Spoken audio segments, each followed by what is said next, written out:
Hey guys, it's Matt. The only format that fits this is going to be the old-fashioned radio show. I'm so exhausted from shoveling.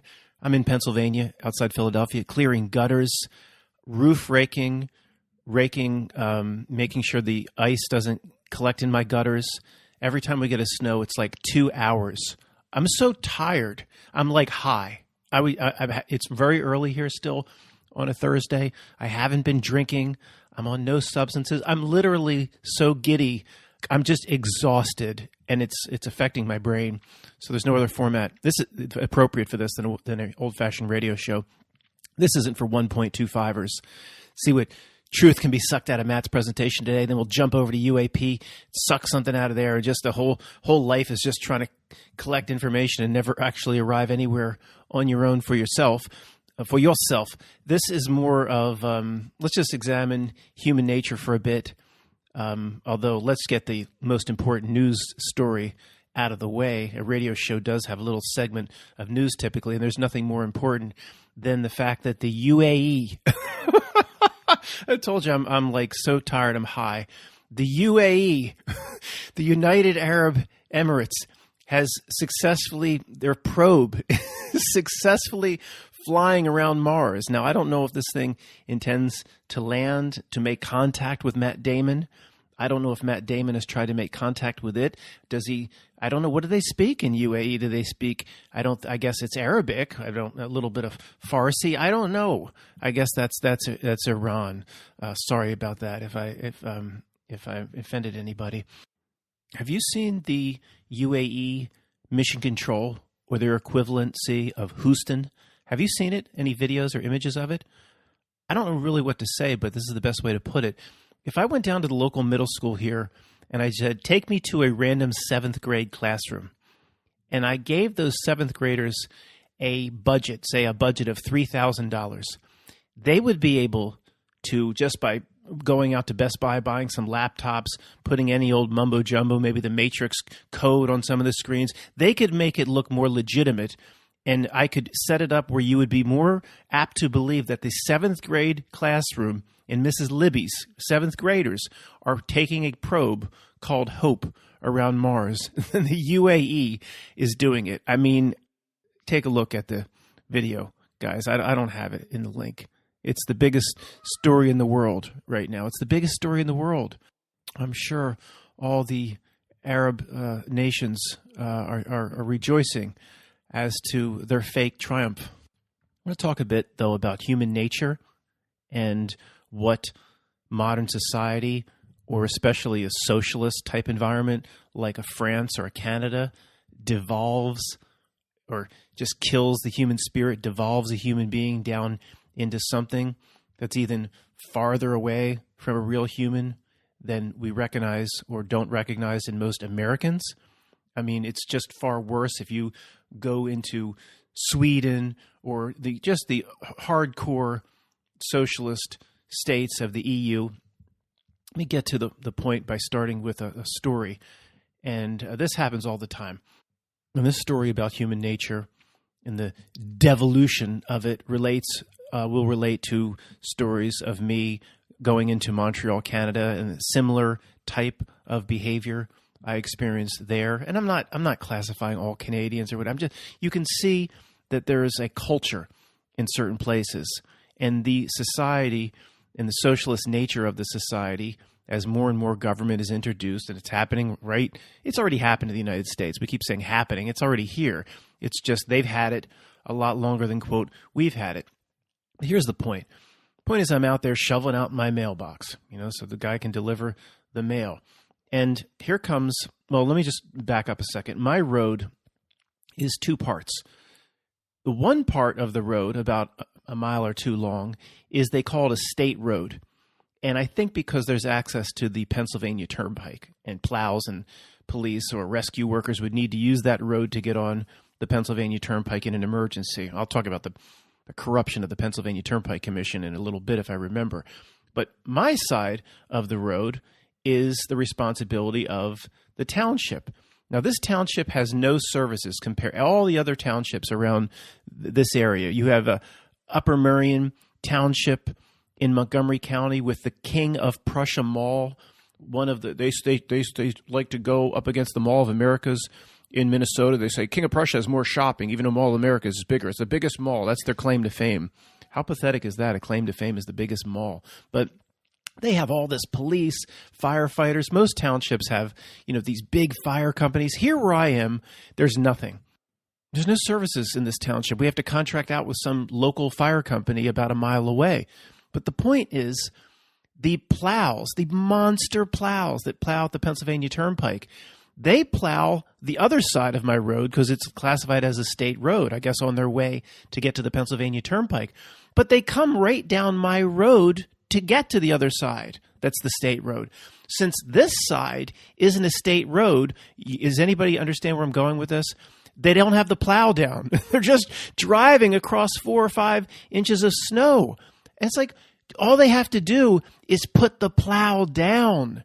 It would say sometimes we have to wait 10, 12 hours to get plowed out by that old clunker that services this township. So they're driving. See, I don't. Who knows what they would say?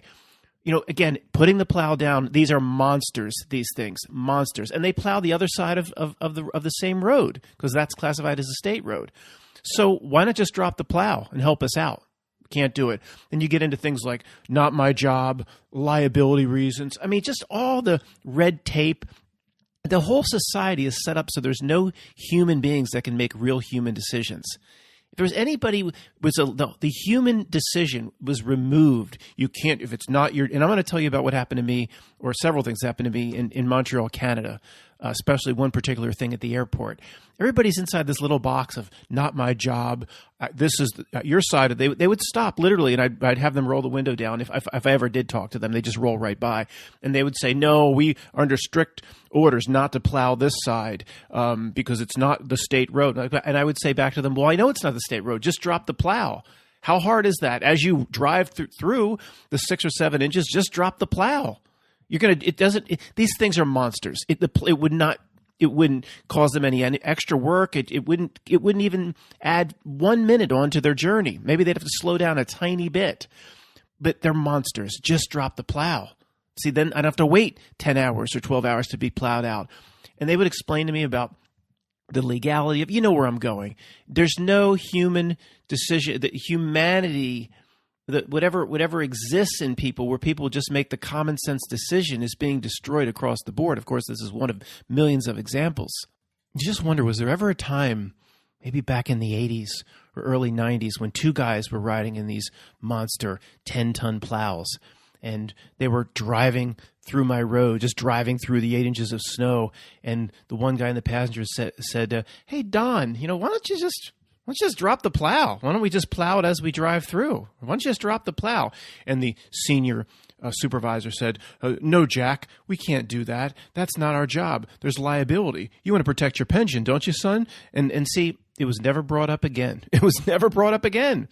No, in any socialist country, or that's known to be socialist, this is socialism here in the U.S. just masquerading as a freedom-loving nation. It's just a masquerade here. But in any country that actually calls itself socialist, Canada, France, Belgium, a lot of the EU, I figured it out. I figured out a big part of figuring out the culture of these places. Between 2004 and 2007, I worked for a Canadian company. And I have to fly up there, I don't know, every 2 or 3 or 4 months or so. I have to go up there, maybe 4 or 5 times a year in some cases. And I could just never figure it out. Like, what? It's got the same, it's like that scene in Pulp Fiction. It's got the same things that we have, but it's just different. Like, what's different about it? Like, okay, they have Rogers Cellular and we have Verizon or whatever. There's something I can't put my finger on. And I finally figured out a big piece of it. And I got it. Now, this doesn't explain everything, but the entire culture is bred with this slogan. It never comes out, but it's in everything they do. Do your job and nothing more. Do your job and nothing more. If it is not inside the defined box of your job description, never step outside of your defined box. And I bet that from the Canadian culture or French culture, that extends into many other things other than just employment. Okay, it's do this as I've been told and never, ever stray into what could be the common sense area or the human area, which there's still parts of the U.S. that exist where people doing the human thing or the common sense thing or what the situation in front of them calls for. There's still a lot of places in the United States or pockets where this has still been carried forth, the lessons learned from their father or mother or grandparents. Usually it's the grandparents. Much of this has been snuffed out in father or mother, especially if you're under age 35. But it's no more pronounced than in these socialist countries. So let me give you the example now, and then we'll keep talking about it. Went to the airport in Montreal early. And I used to do this all the time, flying between Phoenix and LA. I would go early and be like, hey, put me on an earlier flight. I want to get out of here. And I don't know exactly how I put it. Maybe the person that was getting my ticket ready, this is when you actually had to deal with a human being. I haven't flown for so long. I don't even know what it's like now.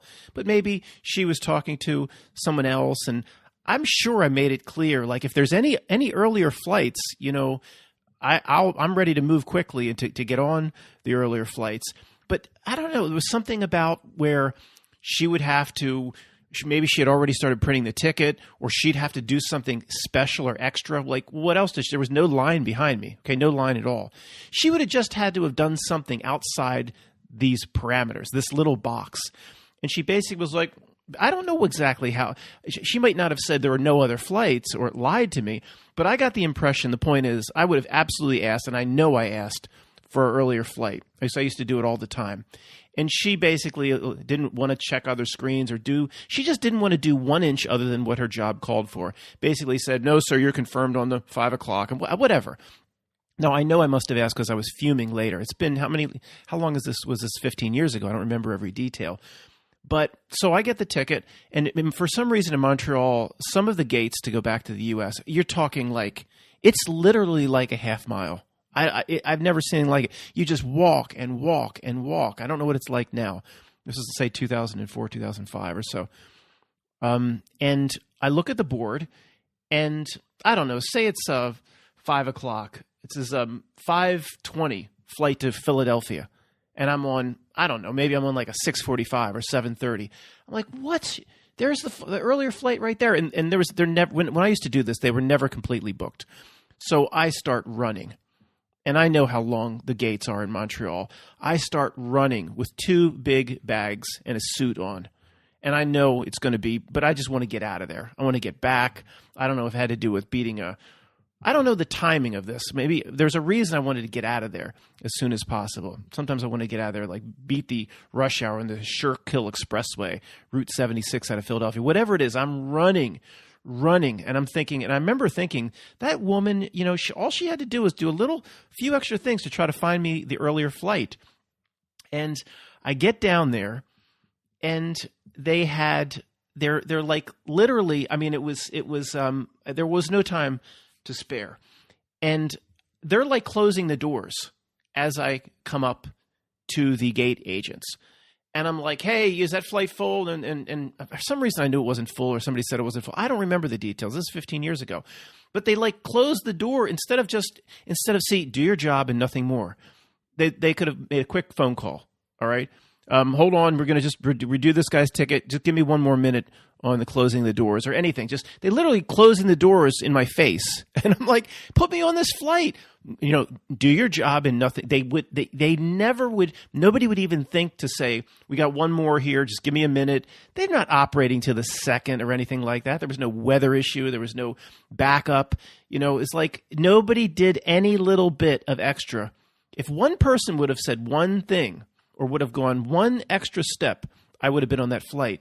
And as I sat there, because I was obviously so early for my flight, I sat there for like an hour and 40 in that chair. Because flights from Montreal to Philly are pretty frequent during the day, maybe 2 hours. And I thought, I got it. I dealt with, say, 3 people along the line here. If one person would have gone 1 little inch out of their way, and I said, I got it. The whole culture here is designed around do your job and nothing more. And I was trying to apply that to a lot of other things, like can I get an extra roll, miss? No, 1 roll with dinner. Like they're just it's just a roll. Now I'm just making that up, but it's like it's pervasive when an entire culture has assigned not just employment, but what you're supposed to do is in a box. How you're supposed to act is in a box. You're never, no hitchhiker can ever be picked up. The state will take care of that. No homeless can ever be fed. The state will take care of it. It destroys the common sense, which is like the bridge to a real human being making decisions based on the situation at hand that's in front of them to help another human being. It destroys all that. And of course, you know where I'm going to go. It's not just something that evolved on its own. It's all by design. And when you speak to these Canadians, again, I've been back and forth to Canada a lot of times, mostly Montreal. I can only speak to that, but I'm sure a lot of the EU is similar. They will defend the elements of their socialism with conviction. And it almost came off to me almost like a mind control where I thought, this person I'm talking to or we're kind of debating with, they're trying to convince themselves. They're using this as an opportunity to convince themselves as much as it is to convince me. Let me give you an example. I would debate with this person that worked where I worked up there. His name was Paul. And, socialism versus, say, this is, when obviously I didn't know in 2005 the things I know now about what's really behind the curtain here. But it certainly at the time appeared that there was much more freedom and choice and liberty. It certainly appeared that way, and I guess in practice in 2005, it still was much better than a Montreal or a Paris, France. But he would say in the U.S., who's your trash service? And I'd be like, oh, it's Waste Management or whatever. And he would be like, well, you have choices, right? You can pick from 2 or 3 or 4 providers. I'm like, yeah, there's like 4 providers I could pick from in my area. He's like, well, that's horrible. He literally was making this. He's like, we have it provided by the state. I don't have to try to have a company that try to increase rates on me, and they do that all the time. The trash companies, the rate will go up, and until you make a phone call every 2 years. I'm like, I'm going to leave you. It's like Comcast versus Verizon. You have to threaten to leave them. Then they'll reduce your rate. It's like, I don't have to deal with that. The state just picks the trash up. I don't have to negotiate or switch carriers and worry about all that. Like, you're saying lack of choice? You're saying that's a big plus? He was completely convinced of it. I said, well, what happens? They're all union, right? Well, of course, their state. Well, what happens when they go on strike, which I'm sure they do up here every 5 years? The trash just piles up for months while they try to increase their benefits package. I mean, that can't happen to my trash. I mean, so we just go back and forth. Obviously, guys, there's no situation where a choice is going to be worse than having it provided by a government. Are you kidding me? There could be certain advantages from what he's saying, but ultimately, when you do the comparison on the spreadsheet, one option provided by government is never going to be as good as a choice, even if that choice comes from corporations. But one of the main points here is I just got the sense that it wasn't like he believed it, but he didn't believe it. I was like, he's trying to convince himself as well. Now, if you put him on a lie detector test, he would be like, oh, he'd pass. He believes in all the social conviction of what the city of Montreal provides. But, we get a sixth sense. I absolutely sensed that part of his presentation was to convince himself. And you know how the mind works. The ego convincing other. We have different aspects of us. Even the mind is even different aspects. And I'm not even talking about spiritual self. Of course, the ego and the certain parts of the socialist citizen that was bred by the good socialist city of Montreal was stepping forward and actually trying to convince the other parts of him that this is the best way. Everybody else that might dissent in my own mind, quiet down, simmer down now. The socialism is the best. And I'm going to use this debate with Matt to prove it, not just to Matt, but to all the other dissenting viewpoints in my own mind. Wait, this just in. My producer's handed me a note. This just in, breaking news. The Hope probe from the United Arab Emirates that's now around Mars. It has found Matt Damon's camp. It is hovering over Matt Damon's camp as we speak, and it is delivering him the necessary potato and spud growing supplies that he so desperately needs to survive on Mars. It's big packets from Spuds R Us. There's hose, rakes, not hose and rakes. Where was your mind? Get your head out of the gutter. Hose, rakes, real fertilizer, so he doesn't have to use his natural fertilizer.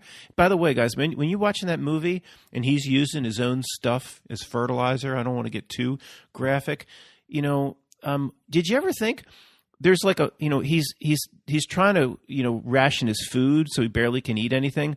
Why is he producing all that waste, and he's producing industrial amounts of fertilizer so he can grow entire crops of potatoes?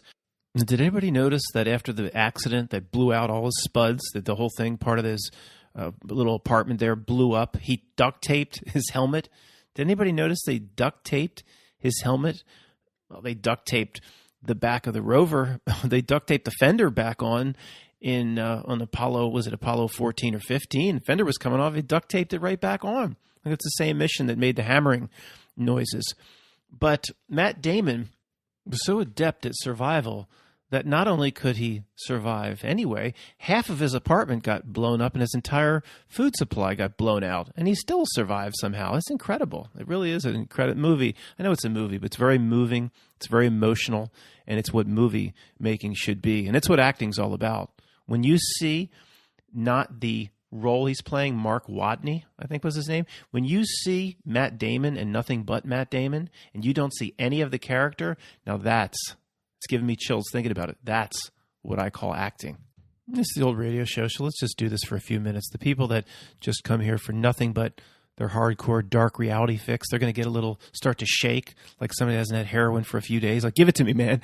Don't go away from the dark reality very long, man. I don't know what I'll do. I mean, okay, I'll come back to the dark reality. Who are you talking to here? I spend 7 days a week looking at the dark reality. But it is fascinating to me that when you see the character and you no longer see the actor or actress, I'm still going to say actor, actress. I don't care.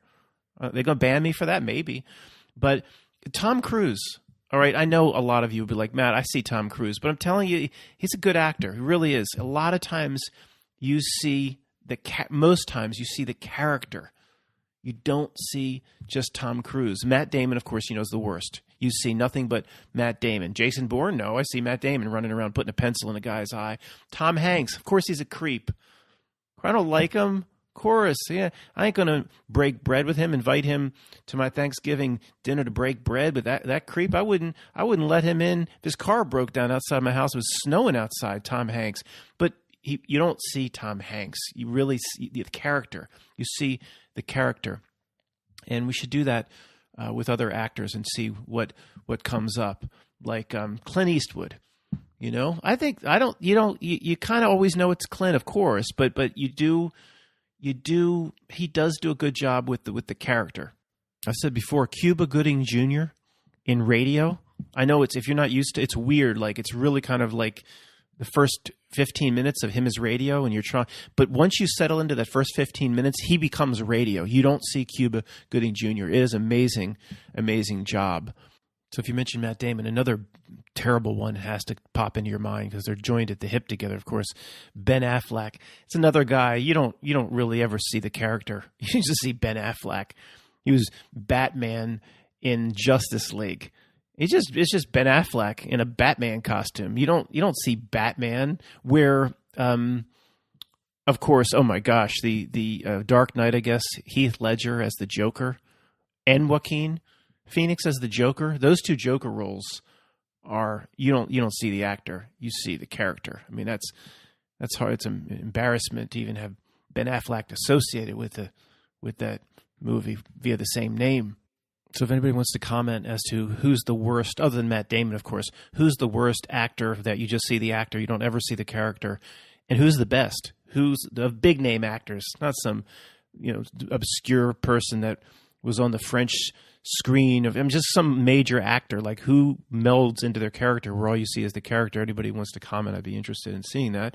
But you have to be fair. You can't say Arnold. I mean, nobody sees Arnold's characters. You see Arnold, but that's his charm. I mean, he's so bad he's good. That it's all about him and his quirks and his speech impediments, and that so that's not fair to say you don't ever see anybody but Arnold. Well, that's what he brings. I mean, that's what his role is. He's not trying to be a serious actor, although he did a hell of a good job in The Terminator, but basically was just being himself. At least Maria Shriver would say so. But you know what I'm saying? Just be fair. You can't say Arnold. That's not fair because that's his appeal. Okay, Groundhog Day, the movie with Bill Murray, was emailing back and forth with James. I guess the last time I saw it, I was just watching for fun. I never really put the truth they live glasses on for Groundhog Day and scrutinized it the way I've scrutinized other movies for this channel or doing the breakdowns that I like to do. I've never done that with Groundhog Day. So I emailed back James. I said, James, what was the point that really broke him out of it? Is there something that you could point to that got him to end the samsara cycle that broke Bill Murray out of it? Or is it just in general him evolving himself into a better human being or learning lessons? Is there one thing you could point to? Which that's what escaped me, again, in watching Groundhog Day for fun.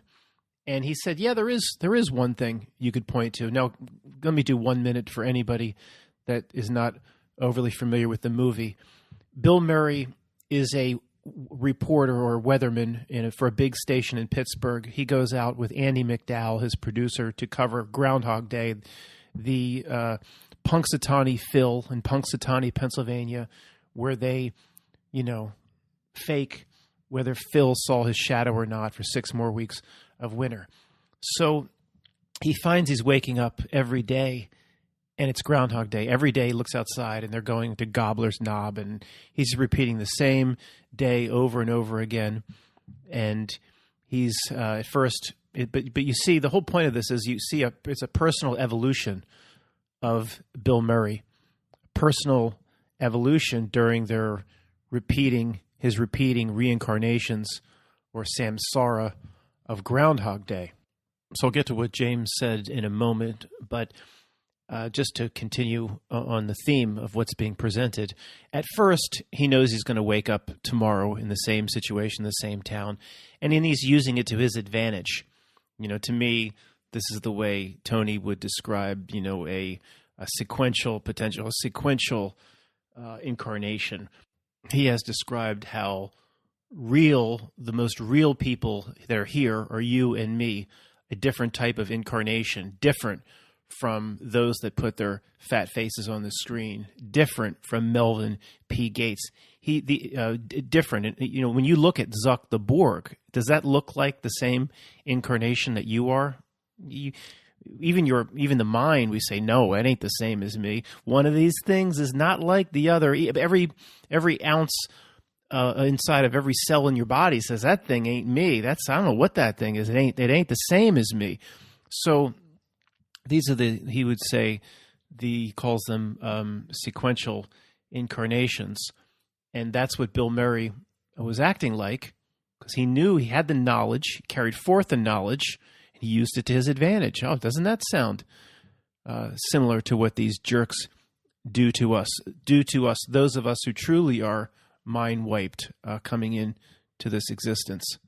He knows where the Brinks delivery truck is going to be, so he waits and he steals from it. He learns about pretty women in town. He uses that to try to, and it seems like very successfully, get them into bed. So he's using his knowledge. Again, this is the way Tony describes what these minions are. These minions are not the same as you and me.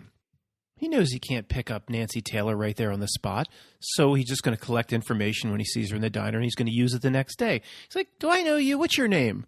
Nancy Taylor. Where did you go to high school? Oh, who was your 5th period English teacher? Collects all the information and then knows he's going to repeat it. It does very much seem the way these minion jerks do business. He's like, Nancy?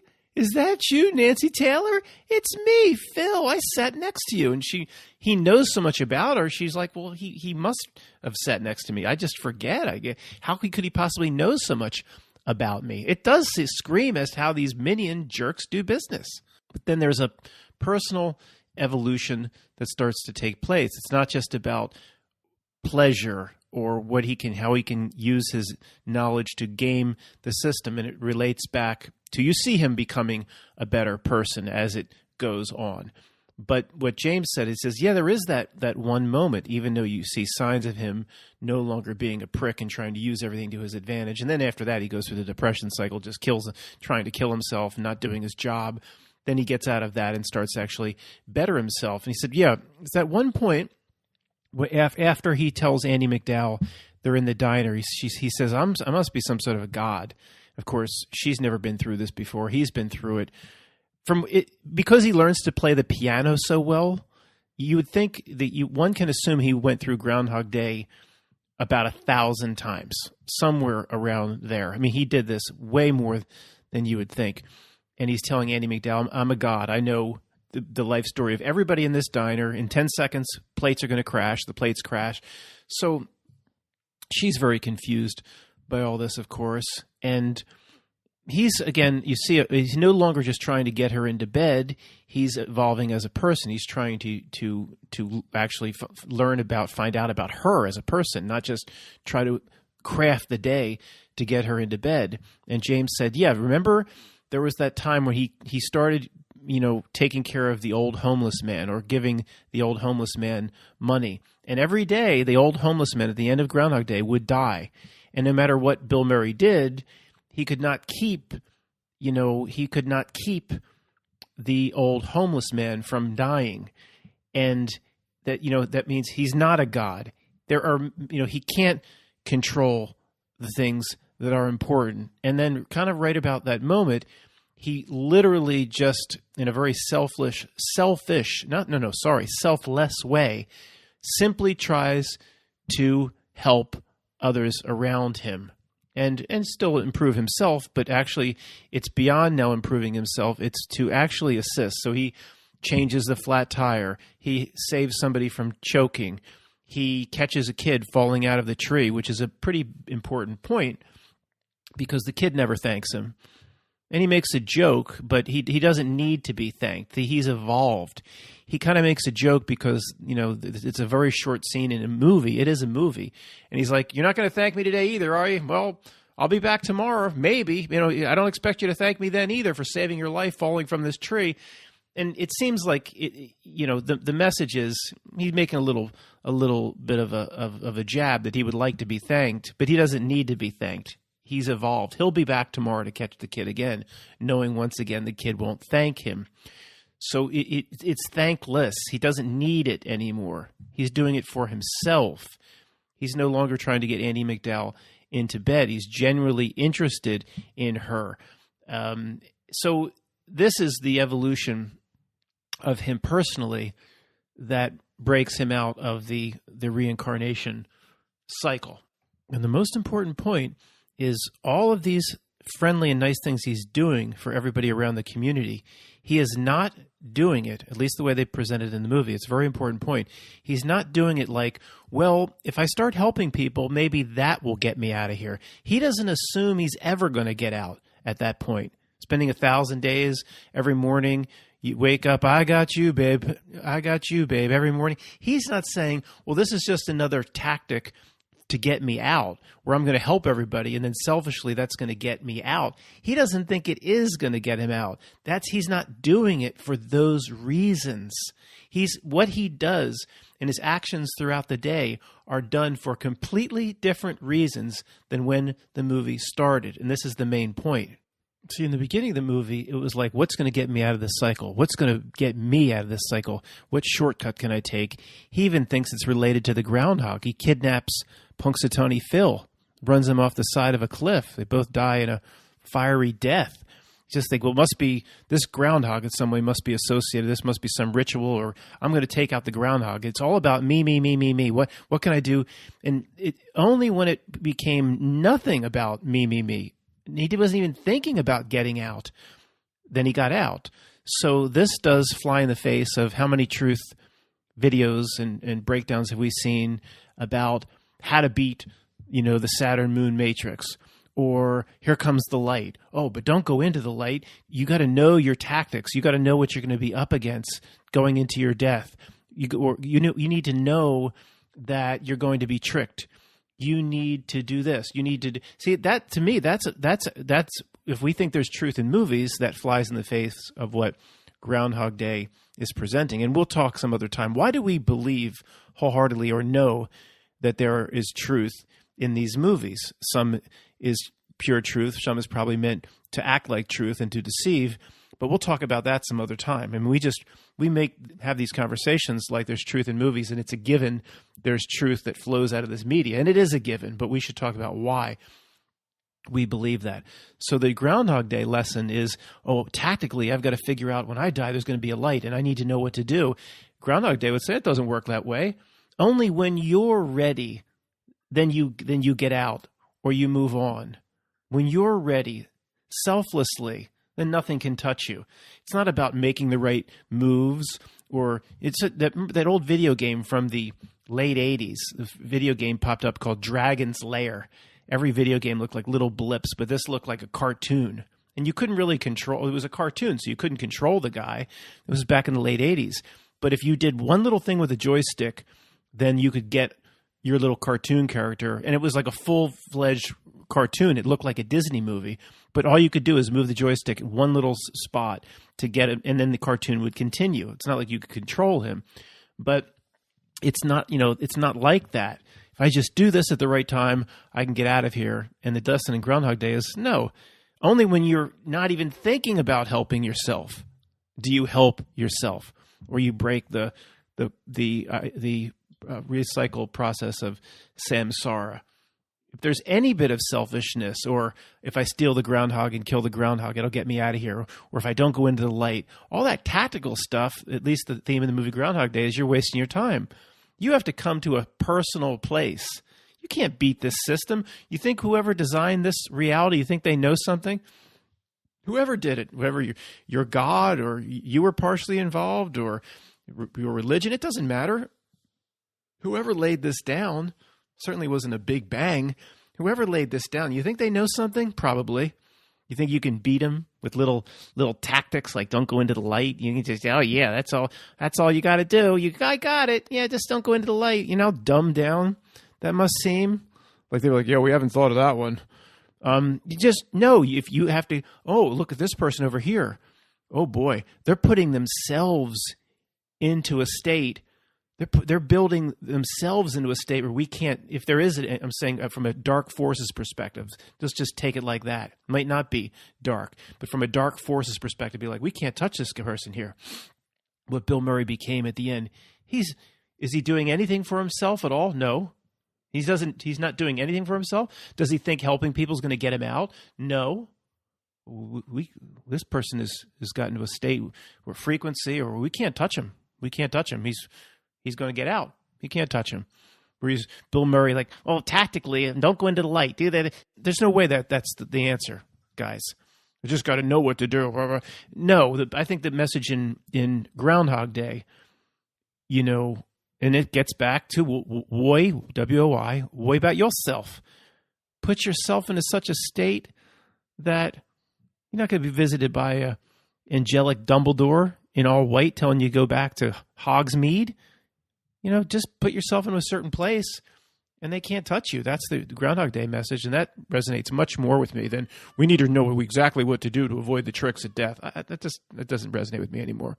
So we have to be a little careful with the recent slogan of WOI, woi, about yourself, because it sounds a little selfish when, it has to be applied the Groundhog Day way. In my opinion, it has no selfish at all. If I do this tactically, if I don't go into the light, if I have it all laid out, I'm out of here. That's selfish. I think that's a big factor. The Groundhog Day lesson of woi, W-O-I, about yourself. This theme carries through a lot of movies, if anybody wants to comment. But if I remember, like the end of Jumanji, the one with Robin Williams, I believe... I don't know, whoever was hunting him was somebody who knew, or his father, playing the character of the hunter. At the end, it's something about, I forget Jumanji, but at the end he's like, he just doesn't care anymore, combined with he has no really, more importantly, no more fear. It's like, I'm not going to run from you anymore, the hunter. And he gets out, basically very similar to the end of Revolver. This theme, I'm sure, is in a ton of movies. I'm just kind of doing this on the fly, where Ray Liotta at the end to what's his name, Jason, whatever. Ray Liotta. I said the characters in Revolver are probably, they're either parts of Jason Stamos' own mind, parts of his own mind, his own creation, or if they're real, it's like an egregore that he created. Somehow it all stems, all these characters stem from him. And Ray Liotta at the end is like, he's like shaking and he's like, fear me. I need you to fear me. And when I watched that recently, I'm like, that's not even a real character. That's just a figment of Jason, whatever's mind. He's like, fear me. You must fear me. And then it just comes across Jason, whatever. He just smiles at it. And he's like, you have no more power over me, because it's, if he realizes that it has no more power, or he realizes it's just a part of himself, he's totally overcome it, in other words. And there is no selfishness there. It's overcoming. It's kind of not caring. It's overcoming. It's similar to Groundhog Day. But it's like, Phil, this is what you need to do to get out. Oh, what do I need to do to get out? That's selfish.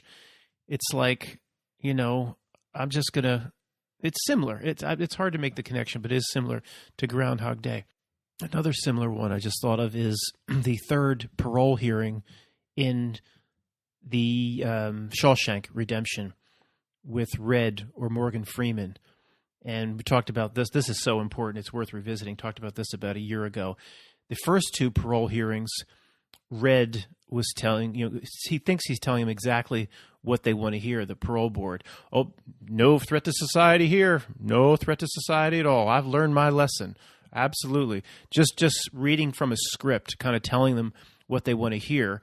The metaphysical point with that is he's playing by their rules. He's not setting his own rules. He's playing by their rules. Just tell them what you think they want to hear. You could apply this to anything, trying to play by their rules. Where the third one, now Andy had already broken out, the third parole hearing, he doesn't give a shit. He doesn't give a shit, which in a way translates to he has power over them, because he just literally doesn't care anymore. Now, does he want to get out? Probably, but he's beyond it. He's not going to play their game. He's going to do it on his own terms. And he's like, go ahead, stamp your form, Sonny, and stop wasting my effing time. But then he talks from the heart. He has remorse. He says, yeah, the boy that did that, I don't recognize the boy that did that awful murder. I try to talk to him. I try to say, don't do it. But I got to live with this. So stop wasting my time. Stamp your form. Get me the F out of here. And of course, then he gets the parole. It's on his terms.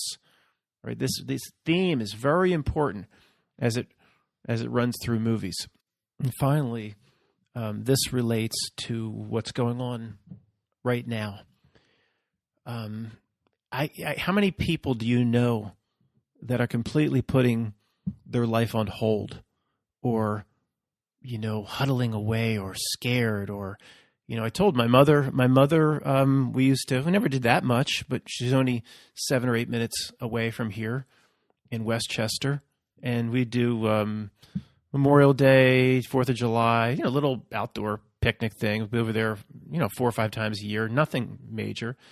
But, can't have anybody over. But we're sitting outside on a deck 10 feet apart on a sunny blue sky. I mean, if it spread that easily, we'd all be kind of doomed, right? Sitting 10, can't even do that. Can't even sit 10 feet apart on a deck in a sunny blue sky. And a lot of people, most people that are older are just completely just waiting it out, putting their whole life on hold, those that have the least amount of days left. And to me, this is a huge, like, reality, metaphysical life test that these people are failing miserably.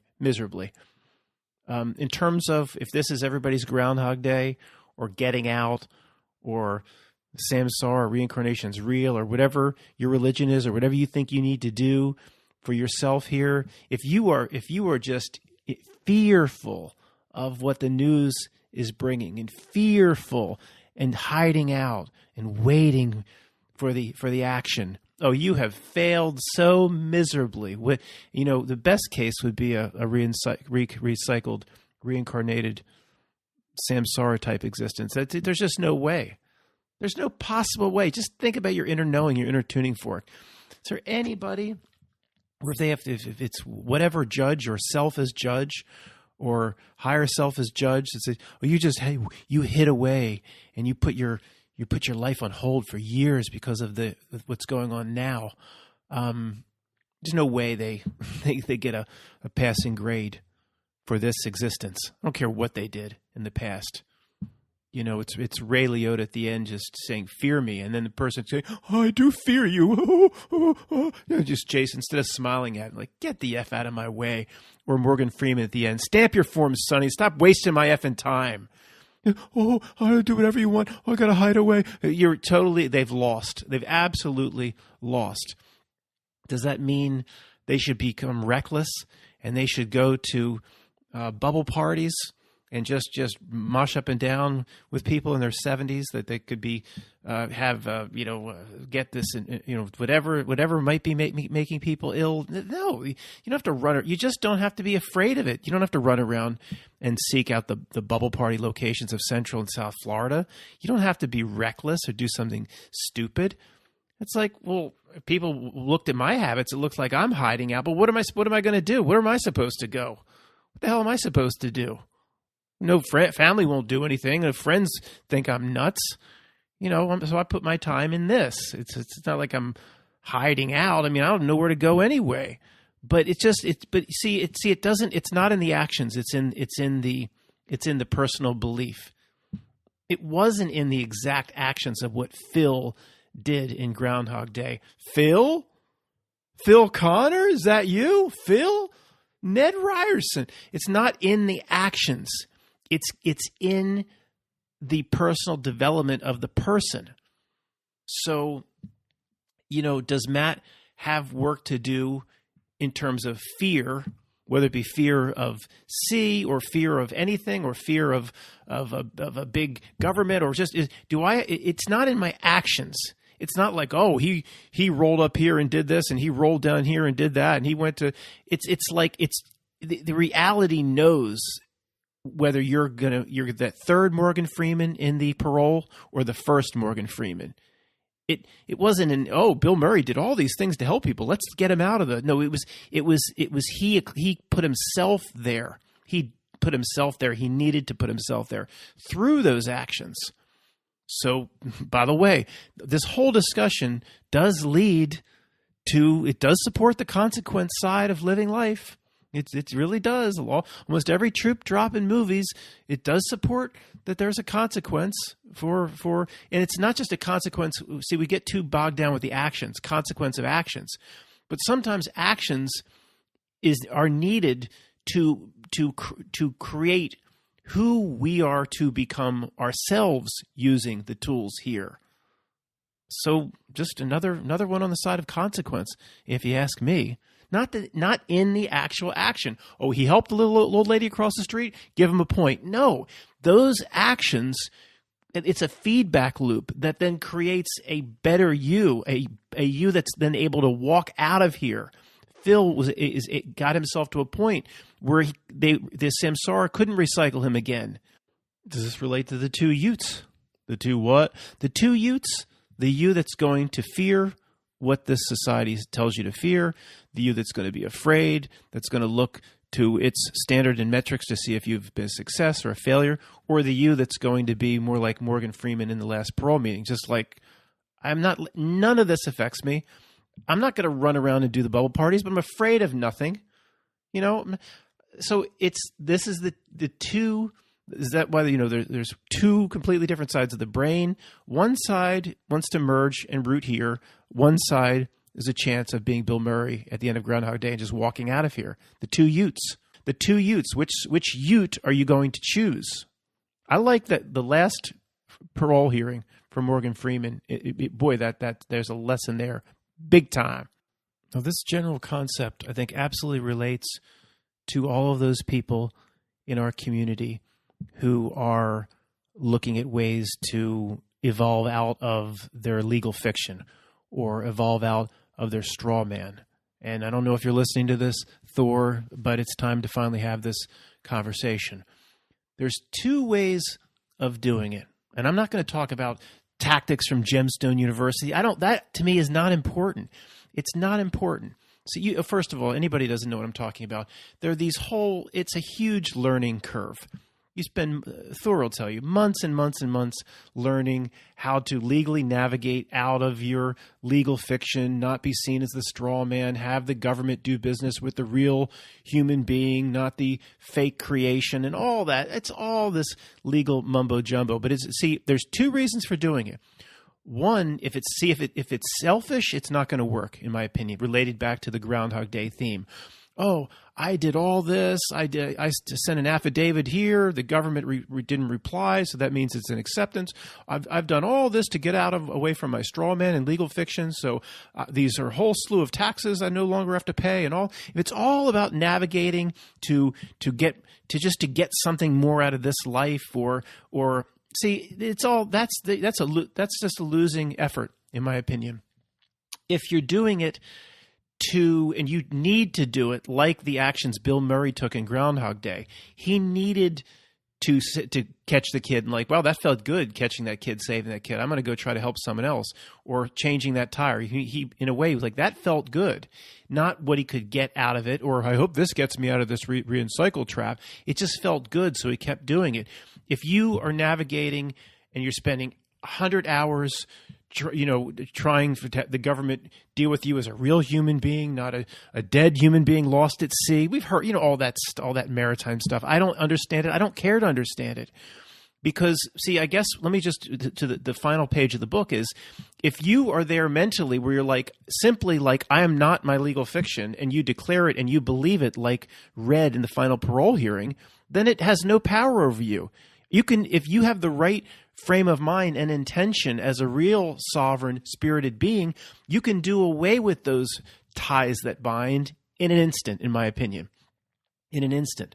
So if somebody might go through all that Gemstone University stuff to be able to I needed to do all that because it's just helped me rise above it, and now I feel it. I feel it has no power over me. I am not my straw man. If you have to go through all that to get to a certain place, but see, I don't think you have to go through all that. I think it's possible for the real sovereign spirited human being to simply, with the right intention, declare it, and that's it. All those ties are gone. You are that powerful.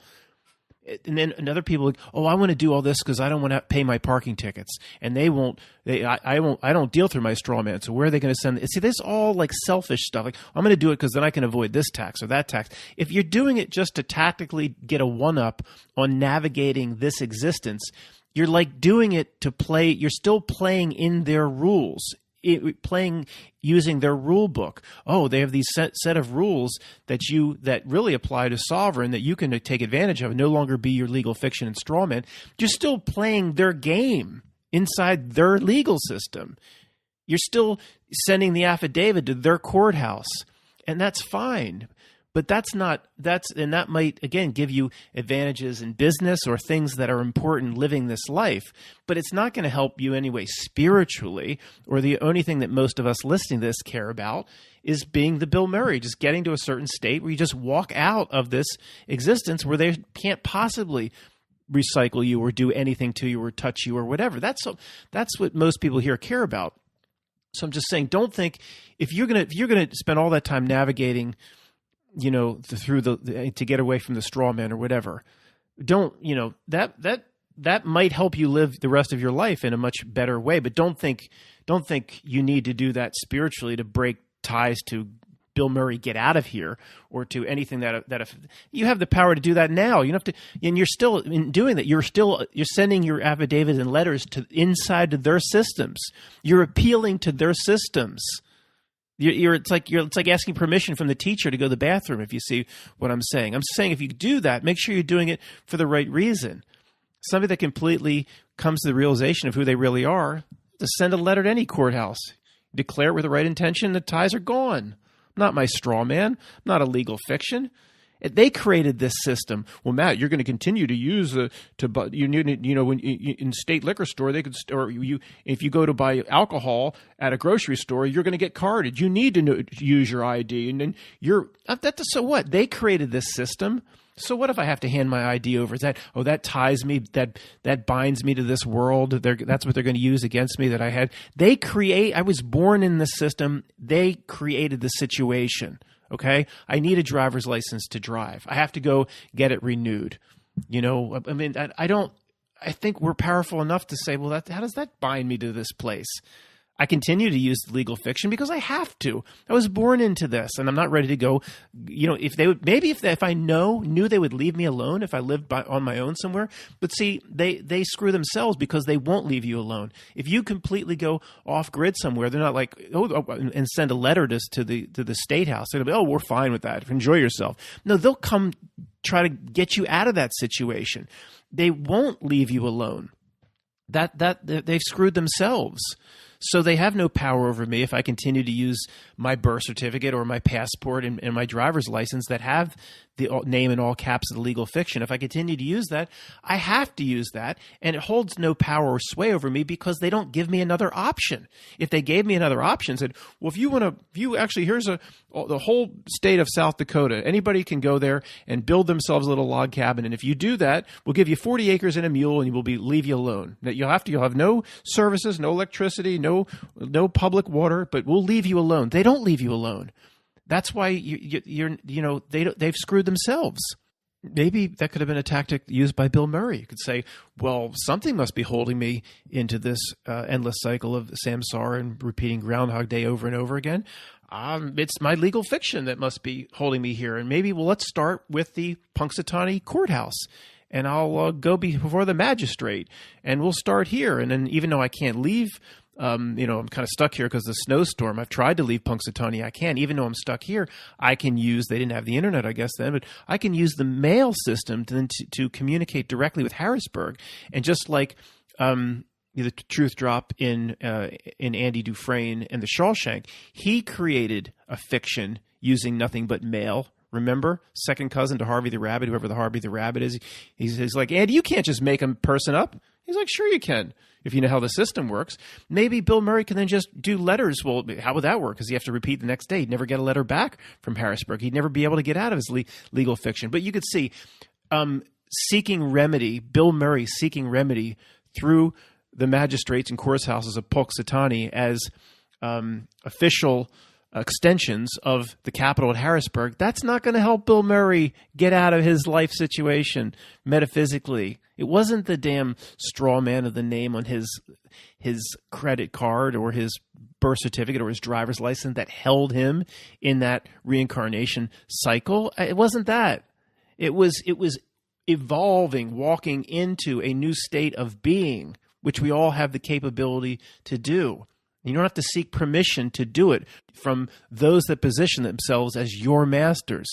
And such a huge theme from Groundhog Day is state of being, not amount of deed or amount of actions. State of being. That being said, if Phil could have gotten this is the way I see it, or what I believe. If Phil could have gotten himself into a certain state just by one act of kindness, then that's what he needed for himself to walk out of there, in my opinion. He needed to do all that stuff for himself. Somebody's going to come along, like some judge is going to sweep in and say, no, Matt, there's no way he could have got out of that reincarnation cycle after just one event. Because, see, this rule book here says he has to have at least 300 acts of kindness repeating the same day over and over so you can get to 300. He needs to eclipse this metric. No, those number of things are just necessary to get himself into a certain state of being. That's the point. What a coincidence. The reality here, through the minions, through society, through governments, the reality operates in the reverse fashion. Remember, if anybody's ever struggling with what to do, observe what society wants you to do. Then you know to do the opposite. It works almost every time. Don't forget that. You can apply it here. So ultimately, devolving a human downward into something that has lost all sense of its spiritual self. One of the first steps of that is legal fiction. First name caps, last name caps on the birth certificate, on your credit cards. But ultimately, where's that going? Is it just fine with that? No, it always has another sick place to try to take you, or an agenda around the corner. What Steffers wrote about in Peace of Mindful a few weeks back, digital twin. They're not satisfied with you identifying with first name caps, last name caps, straw man, lost out at sea, all that stuff. They want to keep taking it, keep pushing it. They'll never stop. The next step, you'd be like, well, how many steps could there be after digital twin? Digital twin, where the stuff that we just guessed was going on is now coming out that it's pretty much happening. We guessed, and I floated this, others floated this years ago, that there is some supercomputer running societal simulations. And there isn't somebody in the supercomputer running a societal simulation as to how people react if we, the assholes, do this. How will California react if Sacramento and the legislature one day pops up and says, anybody age 14 and over can get all the birth control they need, including the morning after pill, without parental consent. How will society react to that? Whopper computer spits out blah, blah, blah, blah, blah. Well, they won't much like it if they're surveyed, but they won't do anything about it, and they'll just accept it and become habituated to it, as usual. Oh, okay, so do it. Do it. People think that nobody wanted that stuff, all that sick stuff that these legislatures puts in place. Nobody wanted it. It's imposed on society, and then they'll make you believe that, well, there just was some little grassroots organization that wanted it, and nobody pushed back. Nobody wanted it. It wasn't pushed for by anybody. It just came out of the legislator. Nobody would want anybody, a kid age 14, to get unlimited birth control, including the morning after pill without parental consent. Nobody wanted that, but yet we have it. So inside the supercomputer that's predicting what society will do, what different masses of populations will do, it's not something that looks like you. It's you. My Steffers would probably agree now. Digital twin. It has your same social security number. It knows based on your likes and your tweets and your emails and all the surveillance it's done on you. It knows how you react to everything.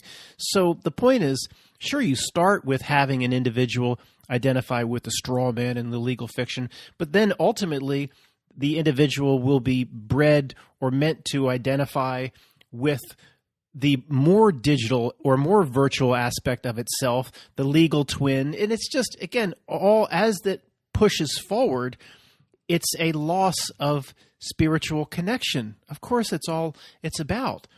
But you don't have to navigate that and send affidavits to government back and forth, hoping not to get a reply because that implies acceptance. And you can just say, this is not me. I choose to strengthen my spiritual connections.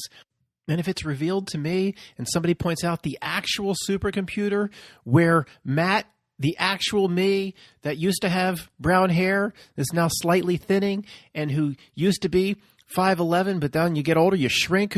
That digital twin in there, that's actually you. Somebody could point that out. Oh no, what am I going to do? I've got to appeal to government that they shouldn't be representing me. I think we're powerful enough, if you have the right spiritual connections and have that sense of self that Phil Connors became, to just say, well, I don't care what they're running in that supercomputer. I don't care if there's a digital twin in me in their supercomputer. Dress my digital twin up like the Sims game. Put it in a yellow zoot suit. I don't care what you do in your little simulation game. I don't care if you send me little documents that say legal fiction. I don't have to navigate through your systems to try to get away. I'm responsible for not putting any power into that. They want you to. Oh, you've got to then appeal that. No, you don't. Just be read. Stop wasting my freaking time. Do what you want with my digital twin. There's nothing to do with me. Next time you see your driver's license at the bottom of your purse, buried under stuff, just pull it out and be like, yep, there it is. First name caps, last name caps. What do you think metaphysically needs to be done? Think you need to then just be like, I need to send some letter into government to make sure that they know that's not me. Or just say it, just hold it in your hand and say, I see what they're trying to do here. I see what you're trying to do. Just don't hold no power over me. Create all the digital twins you want. Stop wasting my time. Yeah, I need to renew this stupid thing because you say I need to drive a car. I don't give you no power. I'm not giving a part of myself up because I've got to use this thing. I'm not just saying this, folks, to make myself feel better or to make you feel better. Think of it inside every cell in your body. What is it telling you? That if you don't find a way to navigate out of it, it's going to hold sway over you at your death, or you just completely have the power to not give it any power because that's what you freaking declare. That's your intention. It's so clear to me. It's so clear to me. It's not because I'm lazy and I don't want to send letters back and forth to Harrisburg to navigate out of the legal fiction of my birth certificate. It's up to me whether I give it any power. I don't give it any power. I'm going to get my driver's license renewed. I'm not going to try to change my name to Nuwanda or anything like that. Whatever. It doesn't hold any power. There, done. I'm not sending a letter. I don't have to do anything else. I'm done. I'm good for the rest of my life. I absolutely believe that. If you believe you're a powerless little worm that needs to appeal to all your masters, then run around and try to navigate their systems. I don't need to do that. Okay, I can hear people yelling right now. Absolutely could hear people yelling. Well, Matt, how does this apply to the Carl Weathers who should have received several Academy Award, at least nominations, the Carl Weathers action Jacksonation? How does that apply? I heard people screaming at me, so that's what they were screaming at me. I don't know. I don't know how I'll answer this. Someone could say, isn't that just an extension, Matt? If you're so powerful, you can just declare your straw man as having no sway over you. Then go live your life. Go get the action. The Carl Weathers should have received several Academy Award nominations. Carl Weathers action Jacksonation. Go get it and live your life and just declare as this all-powerful being that you claim to be that it has no sway over you. Okay, maybe. I don't know. That don't sit right with me. I'm going to have to pause this and think about it for a second. First off, I want to be fair to those that I was representing in that mock debate. If you need to live your life in a certain way because of certain consequences, those that believe in no consequence, again, they would like to weigh in here, and I'll weigh in on their behalf as Vinny representing Ralph Macchio and trying to convict Ralph Macchio at the same time. They would weigh in and say, Matt, make sure you tell these people our belief would be, and if I could speak for them, I will. They would say, look, it's a realization that you are of the divine. This is what they would say. I think there is a consequence to this existence. They would say there's no consequence to this existence. Once you realize you are of the divine, you are of the same stuff of God. You are basically a part of God, an aspect of God. By very definition, God can't create something that's not of itself. Therefore, these minions or whatever they're here to do, they can't put something in your arm that would take away your connection to the divine. They can't get it by putting something physical in your arm. They would say they planned, several of these people that I've talked to plan to get the action. They said they have a realization they are of the divine. If you really realize that, whoa, are they going to put something in your arm, some nanobots, some 7 and 9 nanobots that's going to suck your soul or take your soul away like the Stormbringer sword in the Michael Moorcock Elric series? They're not worried about it. They say they can't put something in my arm. It can't touch the true nature of who I am, of the divine. There's something to be said about that. I'm not ready to go down to the local testing center, but I'm just telling you what they would say. Okay, I'm not sure exactly what. I'm not going to get no Carl Weathers action Jacksonation or anything, but I'm not sure exactly what I would say. So I got to pause and come back in a second. It's pretty simple. I was only passed out for a minute there. It's simple consequence. It just comes back and hits me again. I see it. I see consequence. It's the Merovingian's causality in the Matrix. Cause and effect. I'll stop that. That's the Merovingian's causality. So you have an entire reality that wants you to believe you are not your true self. It plays a billion tricks and it puts out a billion deceptions to get you to believe you are this when you're really that. Okay, that's all it does, is to get you convinced you're your all caps first name, all caps last name straw man. That's you. It wants you to believe that you're something else. Of course, farthest thing or furthest thing from what's called a spiritual bridge or the divine. Okay, it plays those games. So, of course, the Carl Weathers, who should have been up for several Academy Awards, the action Jacksonation would be just another way to get somebody to contract with this system. They must get something if you contract with it enough or too much or tie yourself. There's something, there's just, why do they, we get back to the same things. Why do they play all these tricks? Oh, you're of the divine, they can't touch you. Well, they don't know that. They're just going to keep playing all these tricks at you for your entire life, getting you to root your belief system and what they pull forth. But they can't do anything. They should know by now that there's no reason to do that. Why do they play all the tricks? You're of the divine. You're of God. They can't get anything out of you. They can't have you doom yourself or have you make too many contracts or have yourself just believing that everything you are is over here, which is really cutting off your own spiritual bridge. So you know that, the no consequence people, but all these minions and all these people that hold the ancient knowledge, they have no clue. They have no clue. So they're just wasting their time. And for anybody that's real, they're just wasting their time because they get these real people over here to make contract and to merge with it and then to actually believe they are their digital twin, but they can't touch you. So they just wasted their time. See, I'm not sure. I have a hard time believing through all the tricks. They didn't put out like 5 tricks. They put out like 500 trillion tricks to get me to do the wrong thing or think wrongly about myself. 5 trillion stinky tricks. I think there's a reason for that, right? And it all does relate back to consequence.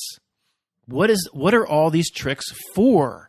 If there's no consequence, I don't get that. Nobody, even the smartest people, have not been able to explain that to me.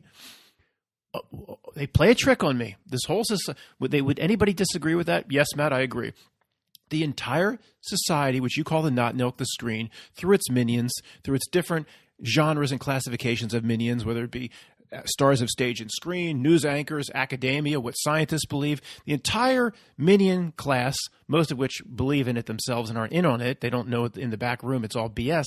They are here to convince you to believe in it. They're here to trick you at all levels. Would anybody listening to this ever disagree with that? No, they say, of course they're here to trick you at all levels. Well, what's it for then? What's the trick for then? There's no consequence. There's no consequence. They plan these, I'm going round and round, playing these tricks on us for thousands of years, and not one of these poor bastards one of these minions even recognize it's pointless because you can't ever doom the divine. See, to me, it doesn't fly. Sorry. And even if we're not sure, am I going to just take a chance and say, oh, if I get the action Jacksonation, I can go back to the Metallica concert with the Linkin Park opening up without Chester. I can go back there. Isn't that great? Well, what's the reward? A stupid-ass Metallica concert with Lars jumping around his drum set? That sucks anyway. What do I get out of that? What do I get out of that? I can see the NFL again live or a NASCAR race, or like, what's the risk reward? Doesn't make any sense.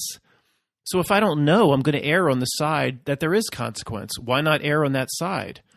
I'd rather err on that side and make sure I'm making the right, choices. And somebody said, "Well, Matt, you're contradicting yourself." Which I am. I just caught it. If you are Bill Murray and becoming becoming into a certain state, then it doesn't matter what your choices are. I agree with that to a degree. But remember, Bill Murray didn't get to that state just by waking up in the morning and throwing his alarm clock on the ground. He had to go through it. It's a feedback loop. It's the choices then feedback on the human becoming. If you are so great and grand you can become the human becoming without having to do a damn thing, then that's wonderful. That's rare. Most people have to put the sweat equity and the time, have to go through the bog. So it's like if you don't get the action Jacksonation, and that makes you just one little step closer to the ultimate level of the human becoming and Phil getting out of Groundhog Day, then it's helpful, even though technically you might not have needed to do that. But how many people are going to be completely, maybe these rare people that believe they are of the divine, 100% convinced of it, would pass the lie detector test, they've already got themselves into a certain state, and they potentially can get the action Jacksonation. But I don't think that's going to be the case for most of us. Most of us, it's a loop. Our deeds and efforts will then reflect back and strengthen who we are, who we want to become. Most of us will be fooling ourselves thinking we have become that certain person without doing a damn thing to get there, if you see what I'm saying. Do you understand the words that are coming out of my mouth?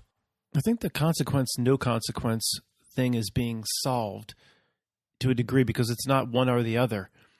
It's the fact that most people will need to live their life a certain way, basically believing that there be consequence, to go to the next level, to better themselves, to start doing the right things in life, as Bill Murray did, not looking for a reward for doing it, not doing it because of fear of consequence. It's all part, I think, of the evolutionary steps. And perhaps all the tricks that the minions and the screen plays on behalf of the not Milk reality is to get you. They simply want to position themselves. You never get to that level. You're tricked into never getting to that level. So in a way, this supports the non-consequence people if they're completely in that final state that Bill Murray got themselves in. And I'll say it again, most people will not be able to get themselves into that state, into a complete knowing that they're untouchable, into a complete knowing that they are, without doing the work of the divine and everything. If God put a trillion aspects of itself in this reality, that they're just ready to walk out of here, it's a long way to go to get there if you don't do the work yourself. Okay?